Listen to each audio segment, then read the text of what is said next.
जय जय बापू कथा, जय श्री जोगी कथा। जय जय बापू कथा, जय श्री जोगी कथा। ओ जय जय बापू कथा, जय श्री जोगी कथा। जय जय बापू कथा, जय श्री जोगी कथा। इसे श्रवण कर मिट जाती है, इसे श्रवण कर मिट जाती है, इसे श्रवण कर मिट जाती है, इसे श्रवण कर मिट जाती है। जन्म जन्म की व्यथा। जय जय बापू कथा, जय श्री जोगी कथा। जय जय बापू कथा, जय श्री जोगी कथा।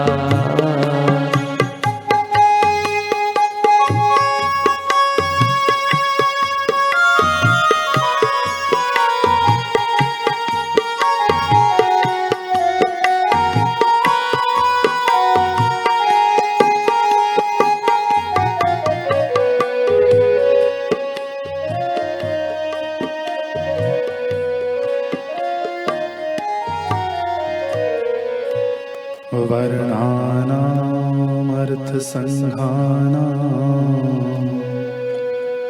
रसानां छन्दसामपि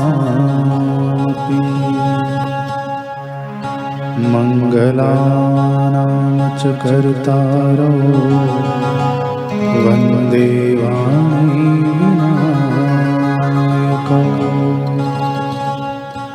श्री सद्गुरुदेव भगवान की जय।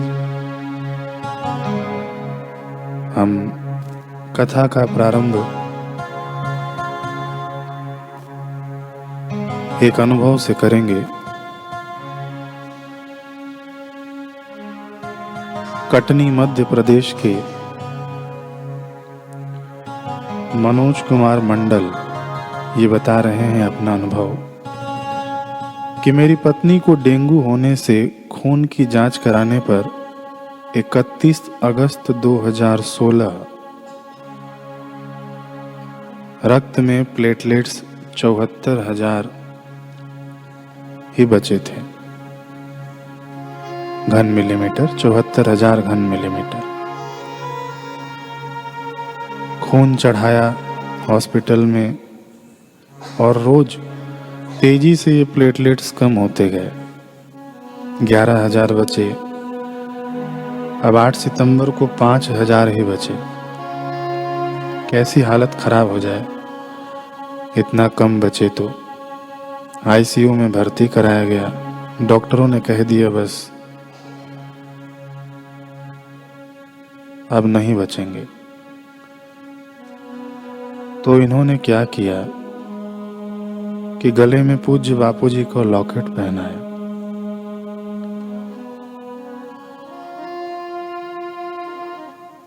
फिर समय मिला तो 108 बार महामृत्युंजय मंत्र जप करके बेड के चारों तरफ छिड़का और थोड़ा सा पिलाया भी। तकिए के नीचे ऋषि प्रसाद भगवत गीता रख दिया और पूज्य श्री से प्रार्थना करने लगे।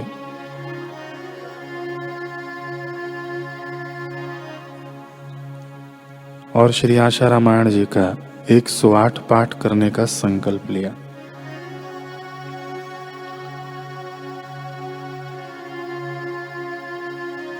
प्लेटलेट्स की संख्या प्रार्थना के बाद जादू की तरह बढ़ने लगा। कहते हैं कि गुरुदेव की कृपा से, श्री आशा रामायण जी के पाठ के संकल्प से आज वह बिल्कुल ठीक है। तो हम फलश्रुति गाएंगे और इस कथा की शुरुआत करेंगे। 108 जो पाठ करेंगे उनके सारे काज सरेंगे। 108 जो पाठ के सारे काज सरेंगे। रहे न चिंता दुख निराशा, होंगी पूर्ण सभी अभिलाषा। रहे न चिंता दुख निराशा, होंगी पूर्ण सभी अभिलाषा। हरि ओम हरि ओम हरि ओम हरि ओम हरि ओम हरि ओम हरि ओम हरि ओम हरि ओम हरि ओम हरि ओम हरि ओम हरि ओम हरि ओम हरि ओम। तो हम लोग पिछले सत्र में चिंतन कर रहे थे, वेद भगवान कहते हैं कि सद्गुरु का रूप औषध रूप है। हम लोगों ने गोस्वामी तुलसीदास जी की एक चौपाई का मनन किया। सद्गुरु वैद्य वचन विश्वासा, संयम यहन विषय की आसा। सद्गुरु वैद्य, सद्गुरु वैद्य हैं और गुरु ही औषधि देते हैं।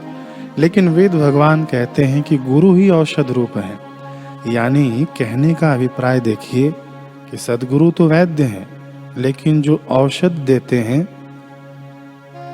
यानी स्वयं को देते हैं, औषध रूप भी गुरु ही हैं। तो गुरु स्वयं अपने आप का दान करते हैं। वैद्य दवाई देता है, पैसे लेता है, सांसारिक वैद्य, लेकिन ये सद्गुरु स्वयं को दे देते हैं। और मूल में क्या लेते हैं? मूल में हमारा ज्ञान ले लेते हैं, अहंकार ले लेते हैं, हमारी तुच्छ मान्यताओं को ले लेते हैं। सद्गुरु वैद्य वचन विश्वासा। लगभग सभी महापुरुषों ने सद्गुरु को वैद्य कहा। सद्गुरु मेरा सूरमा करे शब्द की को। कई ऐसे महापुरुषों ने सद्गुरु को वैद्य की उपाधि दी, भवरोग के उपचारक की उपाधि दी। मलाया में एक भारतीय डॉक्टर हो गए, भारत के डॉक्टर हो गए कुप्पू स्वामी।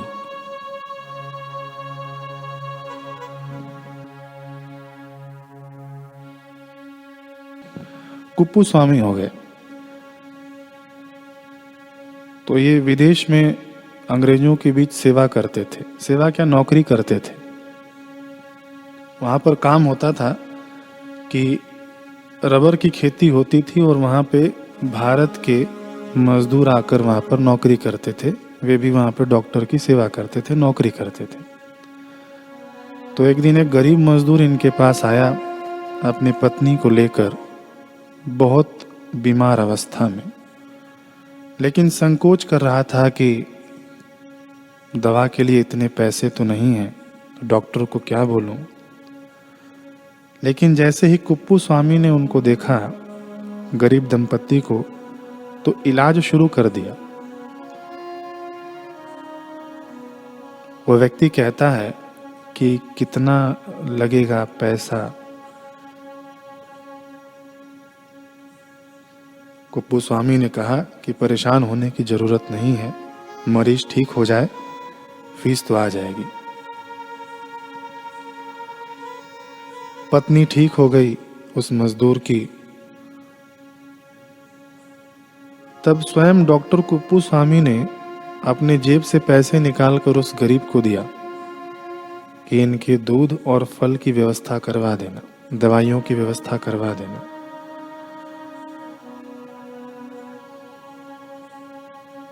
और हाँ, ये तुम्हारे पास जो रुपए मान लो तुम्हें देने की इच्छा हो बाद में, तो किसी गरीब की मदद कर देना। ऐसे जो सेवा भावी होते हैं, उनके हृदय में सहज ही भगवान प्रकट होने की राह निहारते हैं।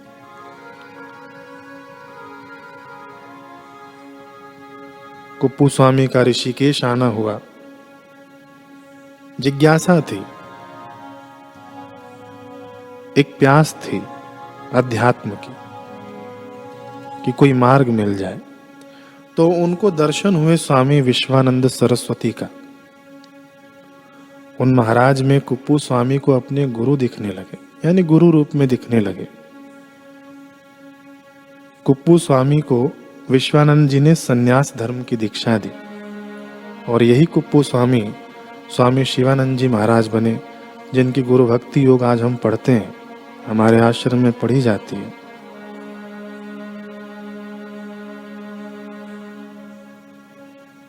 मुख्य ग्रंथों में से हमारे आश्रम की एक ग्रंथ गुरु भक्ति योग स्वामी शिवानंद जी सरस्वती इनके द्वारा लिखी गई। तो ये डॉक्टर तो थे, लेकिन असली डॉक्टर के पास पहुंच गए। सदगुरु वैद्य वचन विश्वासा, सदगुरु के पास पहुंच गए, असली डॉक्टर के पास पहुंच गए। तो इनका जो लोक परलोक है सुधर गया और कई मरीजों को सुधार दिया।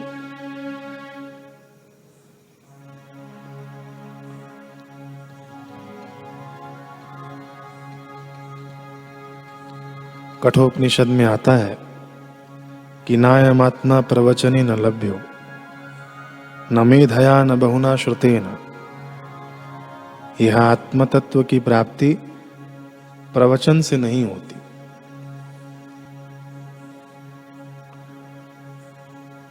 बहुत बौद्धिक क्षमता वाले को भी नहीं होती। न मेधाया न बहुना श्रुतेन, न बहुत सुनने से ही होती है इस आत्म तत्व की प्राप्ति। लेकिन परम सत्य की प्राप्ति, आत्म तत्व की प्राप्ति प्रवचन से नहीं होती। उसी सत्य की प्राप्ति सदगुरु के वचन से होती है। गोस्वामी तुलसीदास जी ने सदगुरु वैद्य वचन विश्वासा, वचनों का विश्वास नहीं कहा, केवल वचन कहा। वचन विश्वासा, एक वचन भी, स्वल्पमप्यस्य धर्मस्य, एक वचन भी, थोड़ा सा भी धर्म का आचरण हमें पूर्णता प्राप्त कराने में समर्थ है। इसीलिए गोस्वामी तुलसीदास जी ने कितनी सावधानी से कहा कि सदगुरु वैद्य वचन विश्वासा। तुम हर चीज नहीं मान पाओ, हर बात नहीं मान पाओ, लेकिन एक बात भी तुमने पकड़ लिया सदगुरु का, तो भवरोग मिटाने की ताकत रखता है। सदगुरु वैद्य वचन विश्वास। अब इसी पर एक प्रसंग है। एक बार क्या हुआ कि देवताओं में द्वंद्व छिड़ गया। देवता तो हैं, दोनों ही ईश्वरवादी हैं। दो गुट बन गए, दो दल बन गए।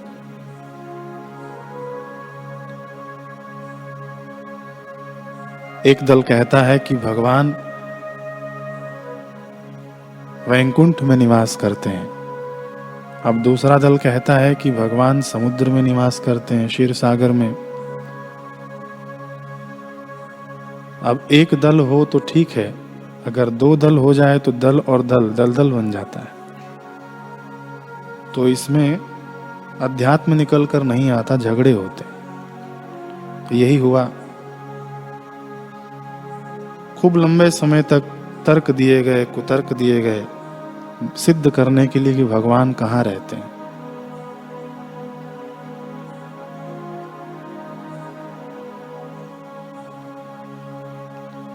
वहीं शिव जी बैठकर चुपचाप सुन रहे थे।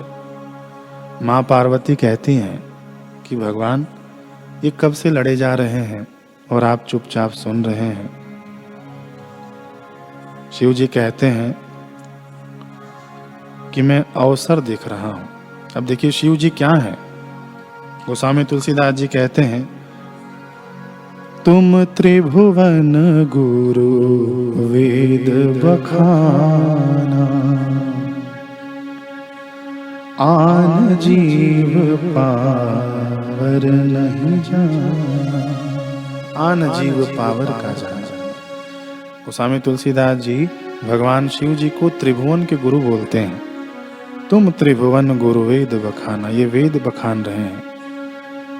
शिव जी हैं गुरु। अब गुरु अवसर देख रहे हैं कि ये कब चुप हो। दूसरी जगह भी भगवान के लिए कहा, शिव जी के लिए, कि वंदे बोधमयम नित्यम गुरुम शंकर रूपिणम। शिव जी को गुरु बताया। तो पार्वती जी कहती हैं कि आप चुप क्यों हैं, आप क्यों नहीं बोलते। भगवान कहते हैं कि अवसर देख रहा हूं मैं। जब अवसर मिला तब शिव जी ने कहा, लिखते हैं कि अवसर पाए वचन एक कहे हो। एक वचन कहा। हम लोग चिंतन कर रहे हैं कि सद्गुरु वैद्य वचन विश्वासा।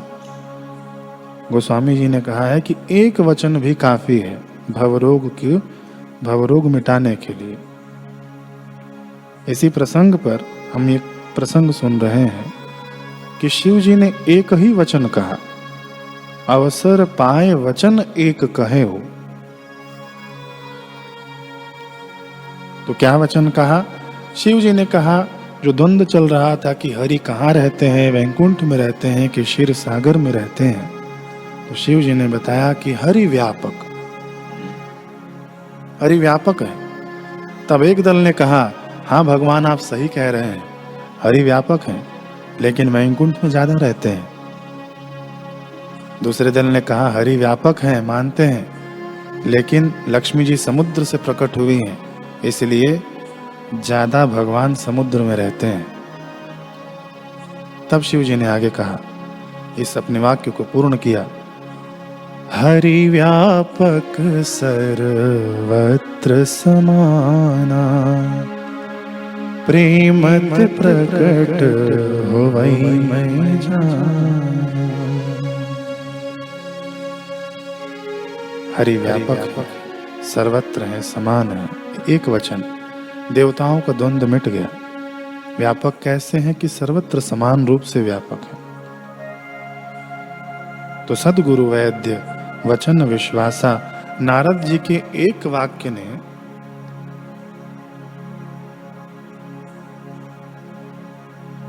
मां पार्वती का द्वंद्व मिटा दिया। शिव जी के एक वाक्य ने देवताओं का द्वंद्व मिटा दिया। लेकिन जो विश्व विजयी हुआ सिकंदर, उसके पास ऐसे कोई वैद्य नहीं थे। कई राज्यों को जीतने के बाद सिकंदर अपने को अजय समझने लगा था। पूरी पृथ्वी को मैंने जीत लिया। उसने एक दिन अपने मित्र से कहा कि मेरा मुकाबला अब दुनिया की कोई भी ताकत नहीं कर सकती। लेकिन कुछ ही महीने बाद जब सिकंदर बीमार पड़ा, बड़े बड़े नामी हकीम उसके उपचार के लिए लगे, फिर भी बीमारी बढ़ती ही गई। अंत में राज्य के प्रमुख हकीमों ने कह दिया कि अब बादशाह का जीना मुश्किल है। सिकंदर ने अपने मंत्रियों को बुलाया, विश्वसनीय मंत्रियों को, सेनापतियों को बुलाया, आदेश दिया, कितना भी दौलत खर्च हो जाए, मेरा जीवन बचाने का प्रयास करो। मंत्री ने कहा, सम्राट, हमारे पास इतनी दौलत है कि हम कीमती से कीमती चीज, वस्तुएं, दवाइयां खरीद सकते हैं, लेकिन अफसोस धन के बल पर हम जीवन खरीद नहीं सकते।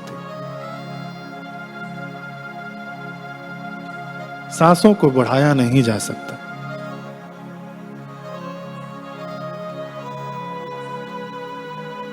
महाराज, हमारे सैनिकों ने कितने राज्यों को निस्तानाबूद कर दिया, हमारे दुश्मनों को नेस्तानाबूद कर चुकी है ये सैनिक, लेकिन मौत एक ऐसी कड़वी सच्चाई है कि उसके आगे बड़ी बड़ी फौज की भी कुछ नहीं चलती।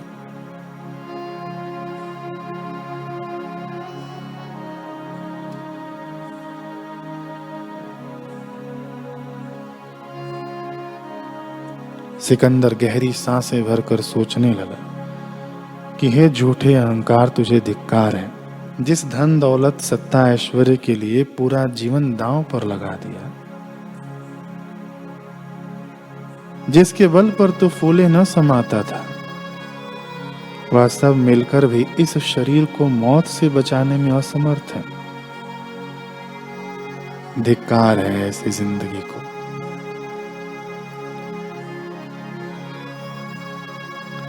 देखिए, विश्व को जीतने के बाद भी ये विश्व विजयी को अफसोस हो रहा है। उसके पास सच्चे वैद्य नहीं मिले, सच्चे वैद्य थे ही नहीं। वो स्वामी तुलसीदास जी जिसकी ओर संकेत कर रहे हैं, वेद भगवान जिसकी ओर संकेत कर रहे हैं, ऐसे वैद्य नहीं थे। लेकिन यही रामनगर की घटना, रामनगर तो सभी जानते ही हैं। रामनगर की एक माता जी दीक्षित नहीं है, उनके पति बीमार पड़ गए, हार्ट की तकलीफ, हॉस्पिटल में भर्ती कराया गया। कई दिनों तक भर्ती होने के बाद, और पहले इतने उपकरण भी नहीं थे, जब बापू जी की काली दाढ़ी थी तब की बात है। डॉक्टरों ने हाथ ऊपर कर दिए कि बस अब जीना मुश्किल है, समय पूरा हो गया है, आप ले जा सकते हैं इन्हें। घर में एक मातम का सा वातावरण। लेकिन इन माता जी की एक सहेली थी जो पूज्य बापू जी को जानती थी, दीक्षित थी। उन्होंने कहा कि ईसा की अज्म से जब दूर किनारा होता है, तूफान में टूटी किश्ती का एक भगवान सहारा होता है, संत सहारा होता है। चलो हम संत के पास जाते हैं। और यहाँ पर पहले स्टेडियम नहीं था, तब की बात है। यहाँ ऐसे खड्डे थे कि ऊपर नीचे मान लो छोटी पहाड़ी नुमा टेकरे बने रहते थे। नदी का किनारा था, तो कैसे भी करके दोपहर में पहुंचे बापू मोक्ष कुटीर के अंदर। बापू की मौज थी पहले, जब मर्जी तब बाहर आते, नहीं भी आते अंदर ही रह जाते कई दिनों तक।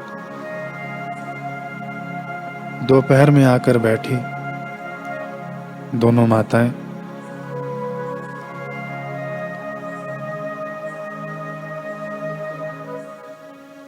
दोनों माताएं आकर बैठी, लेकिन दोपहर से शाम हो चली।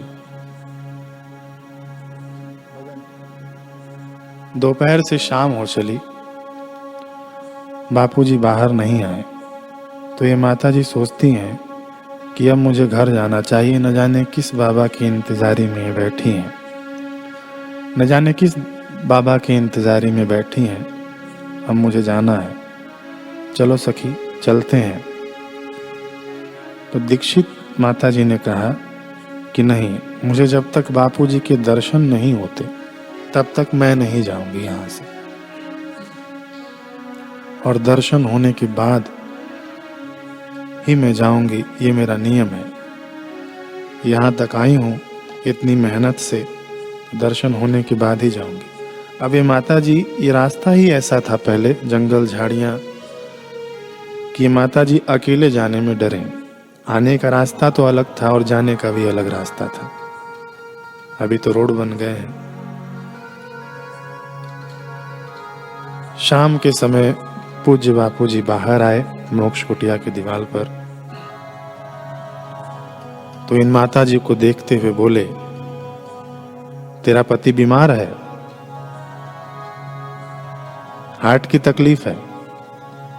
जी साईं, जी साईं, सिंधी में बात किए बापू, ये माता जी भी सिंधी। डरना मत, घबराना मत।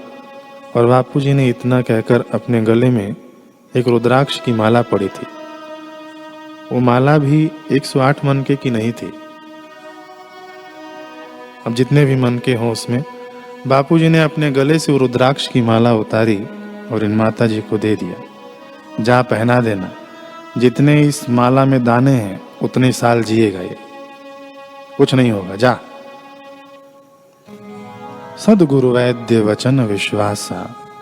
बापू जी की आभा में आकर बापू जी की दृष्टि, बापू जी के वचन, कि मैंने तो पहले बताया ही नहीं बापू जी को, और बापू जी को पता कैसे चला। सदगुरु वैद्य। हमने पिछले सत्र में मनन किया था कि गुरुदेव हमारे शरीर का भी ध्यान रखते हैं, जो साधन धाम मोक्ष करी द्वारा है। शरीर सभी साधनों का मूल है, उसका भी ध्यान रखते हैं और साध्य का भी ध्यान रखते हैं। जा पहना देना, जितने इस माला में दाने हैं उतने वर्ष जिएगा। ले जाकर पहना दिया। डॉक्टरों ने तो कह दिया था कि अब ले जाओ घर, तो सच में घर ले आए उनको।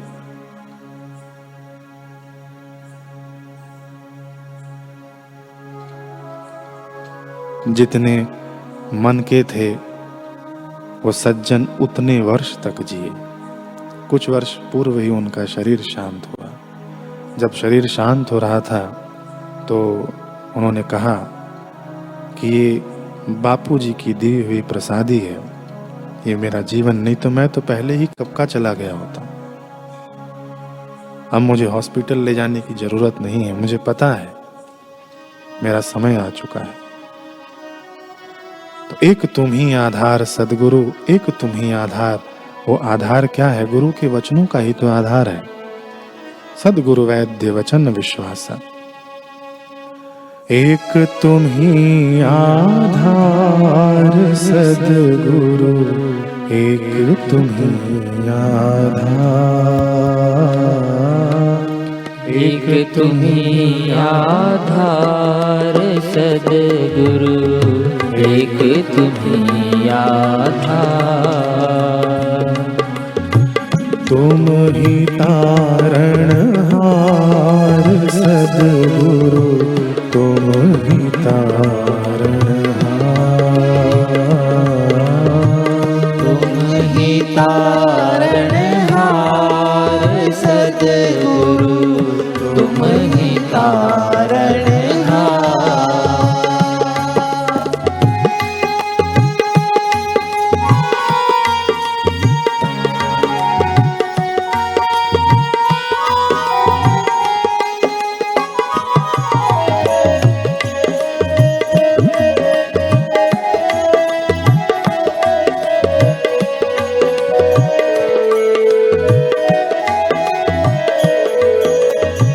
जब दुख पाते अटक अटक कर, जब दुख पाते अटक अटक कर, सब आते हैं भूल भटक कर, सब आते हैं भूल भटक कर। जब दुख पाते अटक अटक कर, जब दुख पाते अटक अटक कर, सब आते हैं भूल भटक कर, सब आते हैं भूल भटक कर। एक तुम्हारे द्वार सदगुरु, एक तुम्हारे द्वार सदगुरु, एक तुम्हीं आधार, एक तुम्ही आधार सदगुरु, एक तुम्ही आधार।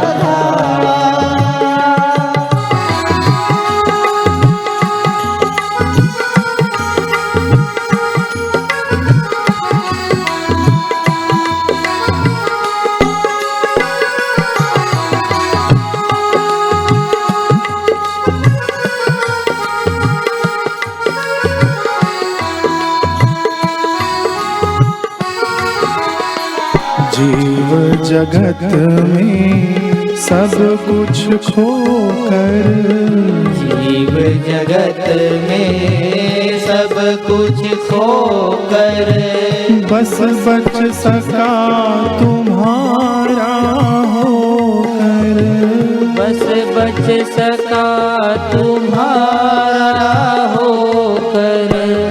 जीव जगत में सब कुछ खोकर, जीव जगत में सब कुछ खोकर, बस बच सका तुम्हारा होकर, बस बच सका तुम्हारा होकर। हे मेरे सरकार सदगुरु,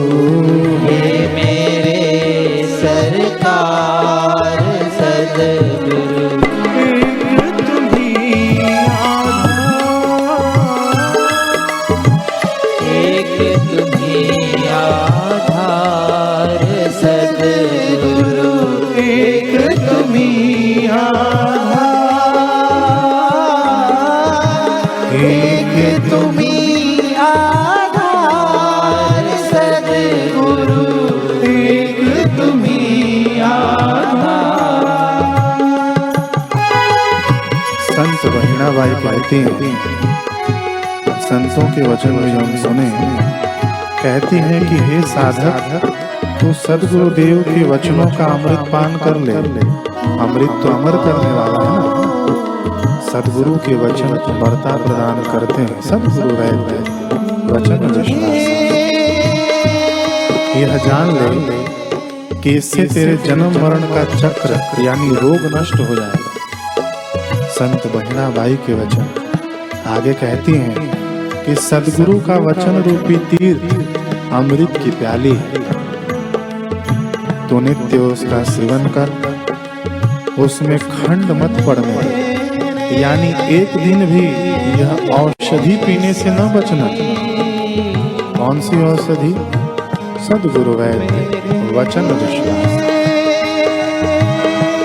संत सुंदरदास जी महाराज कहते हैं कि सुंदर सदगुरु बंदिए, सोई बंधन जोग, औषध शब्द पिवाए करी, दूर करी सब रोग। औषध शब्द पिवाए करी, शब्द रूपी औषध पिलाकर सभी रोगों को दूर कर देते हैं। संत सुंदरदास जी महाराज कहते हैं।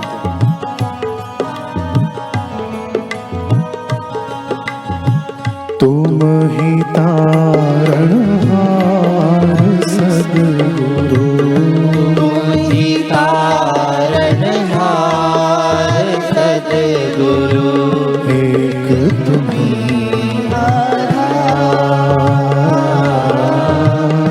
एक तुम्ही आधार सद्गुरु, एक तुम्ही आधार। एक तुम्ही आधार सद्गुरु, एक तुम्ही आधार। एक तुम्ही आधार सद्गुरु, एक तुम्ही आधार। तो हम इस बात को फिर से एक बार पुनरावृत्ति करें कि जो रोग के कारण इस संसार में आता है वह है जीव, और जो रोगी के कारण आता है वह है सद्गुरु।